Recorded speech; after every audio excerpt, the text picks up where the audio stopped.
અને નડિયાદની પ્રજા, જે લોકો, હું એને કહું છું કે જે લોકો કચરો બહાર ફેંકે છે, હવે બિલકુલ બંધ થઈ ગયો.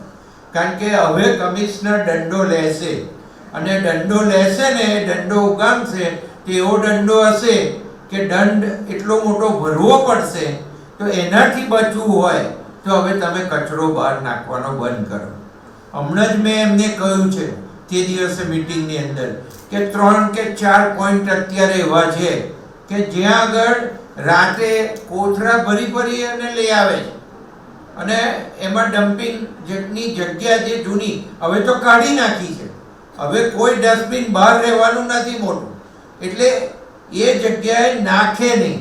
કારણ કે અમે ભાઈ આ મયંક છે અહીંયા સેનેટરી ના મેઇન, તો એમને અમે કહ્યું છે કે હવે તમે દંડ શરૂ કરો, અને કમિશનરશ્રીએ એમને સૂચના આપી દીધી છે કે મોટામાં મોટો દંડ કરો. અને મહેરબાની કરીને આ હોટલવાળાને, રેસ્ટોરન્ટવાળાને તો કહી જ દઉં છું કે તમે બંધ જ થઈ જાઓ.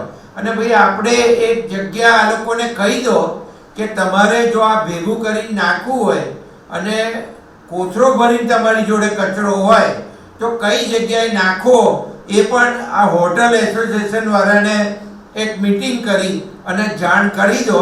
અને જો બહાર કોઈ પણ નાખતા પકડાશે તો એ લોકોને મોટો દંડ કરો, જેથી ફરી કોઈ વિચાર કરે નહીં.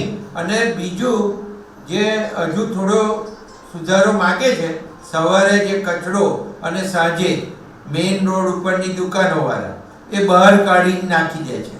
એમના કર્મચારીઓ હોય છે, કામવાળા હોય છે, તો એમને તો ખાલી કહેવાનું છે કે આ કચરો ભેગો કરીને ડસ્ટબિનમાં ભેગો કર, પછી લઈ જશે. તો એ પણ નથી કરવું હોતું. તો એ લોકોને તો તમે આકરી સજા કરવાનું ચાલુ જ કરી દો, કારણ કે નડિયાદ ગંદુ રાખે એ નહીં ચાલે.